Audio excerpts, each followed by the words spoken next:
Hello বন্ধুরা, আপনারা সবাই কেমন আছেন?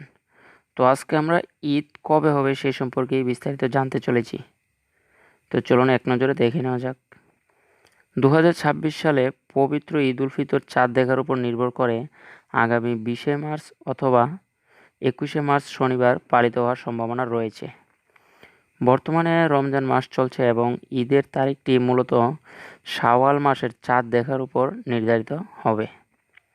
চাঁদ দেখা অর্থাৎ যদি 19শে মার্চ বৃহস্পতিবার সন্ধ্যায় শাওয়াল মাসের চাঁদ দেখা যায়, তবে 20শে মার্চ শুক্রবার ঈদ পালিত হবে। এর বিকল্প তারিখ হলো, যদি 19শে মার্চ চাঁদ দেখা না যায়, তাহলে রমজান 30 দিন পূর্ণ হবে এবং সেক্ষেত্রে 21শে মার্চ শনিবার ঈদ উদযাপিত হবে।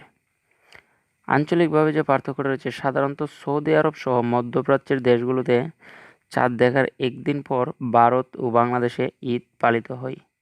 সেই অনুযায়ী সৌদি আরবে 19শে মার্চ ঈদ হলে দক্ষিণ এশিয়ায় 20শে মার্চ ঈদ হওয়ার সম্ভাবনা বেশি।